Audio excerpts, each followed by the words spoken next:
आज की इस वीडियो हम बात करेंगे, यदि कोई व्यक्ति लोन ले लिया है और उसका डेथ हो गया है तो ऐसे लोन को बैंक कैसे रिकवरी करेगा।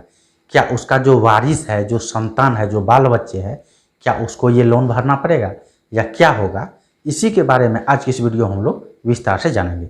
तो सबसे पहले यहाँ पे ये जानना जरूरी है कि लोन जो है वो मुख्य रूप से दो प्रकार का होता है। एक तो होता है सिक्योर लोन और दूसरा होता है अनसिक्योर लोन। तो सिक्योर लोन उस लोन को कहा जाता है जो लोन बैंक से लेते समय लोन के एवज में कुछ गिरवी रखा जाता है। जैसे यदि आप कोई प्रॉपर्टी पे लोन ले रहे हैं तो ऐसी स्थिति में उस प्रॉपर्टी का डॉक्यूमेंट बैंक अपने पास रख लेता है, ताकि यदि वो लोन का आप भुगतान नहीं करेंगे बाद में तो बैंक जो है वो प्रॉपर्टी को नीलामी करके आपका पैसा, EMI का जो भी पैसा होगा वो पैसा रिकवर कर ले।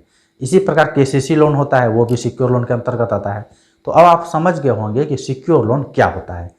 दूसरा होता है अनसिक्योर लोन। तो अनसिक्योर लोन उस लोन को कहते हैं जो लोन देते समय बैंक लोन के एवज में आपसे कुछ नहीं लिया है, यानी कि आधार कार्ड, पैन कार्ड तो लेता ही है, इसके अलावा कोई प्रॉपर्टी का डॉक्यूमेंट नहीं लिया है, उसे अनसिक्योर लोन कहते हैं। अब चलिए हम लोग बात कर लेते हैं, जो व्यक्ति लोन ले लिया, चाहे वो सिक्योर लोन लिया हो या फिर अनसिक्योर लोन लिया हो, उसका यदि डेथ हो जाता है यानी मृत्यु हो जाता है, अब वो जीवित नहीं है, तो बैंक जो है ऐसी स्थिति में वो पैसा को रिकवर कैसे करता है। तो चलिए सबसे पहले हम लोग सिक्योर लोन का बात करते हैं। यदि कोई व्यक्ति सिक्योर लोन ले लिया है और जो व्यक्ति लोन लिया है उसका डेथ हो गया है, तो ऐसे स्थिति में बैंक जो है सबसे पहले उसका जो भी उत्तराधिकार है, हालांकि बैंक को कैसे पता चलेगा कि उस व्यक्ति का डेथ हो गया है, तो यदि लगातार 3 EMI बाउंस हो जाता है तो ऐसे स्थिति में बैंक जो है जो व्यक्ति लोन लिया है उसका खोज करता है, उसे संपर्क करने का प्रयास करता है। और यदि उसे संपर्क करने का प्रयास करेगा तो बैंक को पता चलेगा वो जीवित नहीं है, तो ऐसे स्थिति में बैंक जो है सबसे पहले उसका उत्तराधिकार को खोजता है, यानी कि उसका बाल बच्चे कौन है। यदि उसका बाल बच्चा जो है छोटा छोटा है, मान लीजिए नाबालिग बच्चे हैं, तो ऐसी स्थिति में उसका पत्नी से जो है बैंक बाकी का जो भी पैसा है उसे रिकवरी करने का प्रयास करता है। यदि उसका पत्नी भी देने से इनकार करती है तो ऐसी स्थिति में बैंक जो है सरफेसी एक्ट का सेक्शन 13(2) और 13(4) का नोटिस भेज के उस प्रॉपर्टी का नीलामी का जो है प्रोसेस स्टार्ट करता है। हालांकि सरफेसी एक्ट क्या है, इसमें नोटिस मिलने पे क्या क्या होता है, इस विषय पर हम एक विस्तार से पहले वीडियो बना दिए हैं, तो आप मेरा प्रीवियस वीडियो को जाके देख सकते हैं। तो जैसे सरफेसी एक्ट का नोटिस मिलता है तो आप समझ जाइए कि जो भी प्रॉपर्टी पे लोन लिया गया है वो प्रॉपर्टी का नीलामी का प्रोसेस शुरू हो चुका है, वो कभी भी नीलाम हो सकता है। तो ऐसे स्थिति में आप कैसे बचेंगे, इस विषय पर पहले वीडियो बना दिए हैं, तो आप मेरा प्रीवियस वीडियो को जाके देख लीजिए। ये वीडियो में खास करके हम यही बात करेंगे कि जो व्यक्ति लोन ले लिया है उसका डेथ हो जाता है तो ऐसी स्थिति में क्या होगा।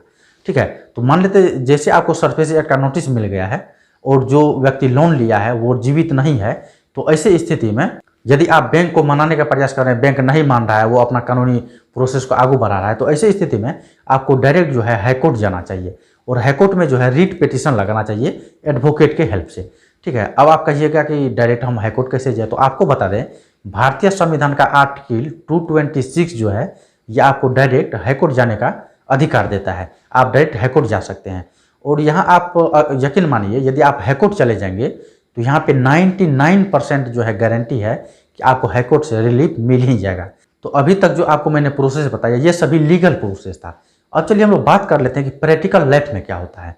प्रैक्टिकल में क्या होता है वो तो लीगल था, ठीक है। तो प्रैक्टिकल में ये होता है, जैसे बैंक को पता चलता है कि जो व्यक्ति कर्ज लिया था अब वो जीवित नहीं है, तो ऐसे स्थिति में बैंक तो उसका उत्तराधिकार को खोजता ही खोजता है। साथ ही साथ बैंक जो है यहाँ पे जितना लोन था, मान लीजिए यदि 1 लाख ड्यू बचा हुआ था, तो ऐसी स्थिति में बैंक जो है 35% उसे माफ़ कर देता है और बाकी का जो है मतलब पैसा बचा हुआ है उसे रिकवरी करता है। तो मान लीजिए 1 लाख का लोन है तो यहाँ पे 35,000 माफ़ हो गया, मात्र अब 65,000 जो है बैंक के द्वारा रिकवरी किया जाएगा। यदि आप ये भी पैसा नहीं देते हैं या फिर आप बैंक से समय मांगते हैं तो ऐसी स्थिति में बैंक आपको 2 साल तक का समय दे सकता है। ठीक है, हालांकि उस टॉपिक को हम जाएंगे कि बैंक से समय कैसे बढ़ाया जाए, तो काफ़ी सारा लंबा वीडियो हो जाएगा, तो वो जो है समय बढ़ाने के बाद कोई हम अलग वीडियो में करेंगे। तो यहाँ पर जो है बैंक से यदि आप प्रेमपूर्वक बात करेंगे तो 35% तो बैंक माफ़ कर ही देगा। साथ ही साथ यदि आप और उसे माफ़ करने का मतलब रिक्वेस्ट करेंगे तो हो सकता है 35% से ज़्यादा रुपया भी माफ़ कर दे। तो ऐसी स्थिति में आपका लोन जो है सेटलमेंट हो जाएगा, यानी कि जितना बैंक के द्वारा कहा जाएगा, जैसे मान लेते यदि 40% माफ़ करता है तो आपको 60% का भुगतान करना होता है, तो 60% यदि भुगतान कर देंगे तो आपका लोन जो है वो क्लोज हो जाएगा। साथ ही साथ यदि कोई व्यक्ति लोन लेके उसका डेथ हो गया है तो ऐसी स्थिति में वो लोन उसके बाल बच्चे पे या फिर उसका वाइफ पे ट्रांसफर किया जा सकता है। ये था सिक्योर लोन का बात। अब चलिए हम लोग बात कर लेते हैं अनसिक्योर लोन के बारे में। तो अनसिक्योर लोन में जो है बैंक कभी भी सरफेसी एक्ट का नोटिस नहीं भेजता है, न ही कोई क्रिमिनल केस करता है, सिर्फ उसका सिविल स्कोर को डाउन करता है। तो जो व्यक्ति लोन लिया था अब वो है ही नहीं जीवित, तो ऐसी स्थिति में उसका सिविल स्कोर कुछ भी हो, इससे क्या फर्क पड़ने वाला।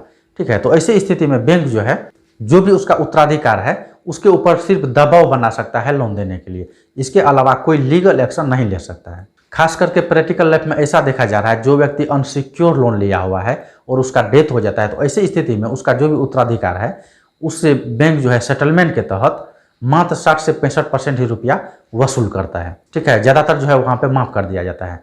यदि आप बैंक से जो है लीगल तरीका से जो है पेश आएंगे तो ऐसी स्थिति में हो सकता है ज़्यादा से ज़्यादा रुपया जो है हो सकता है 50% भी बैंक माफ़ कर दे।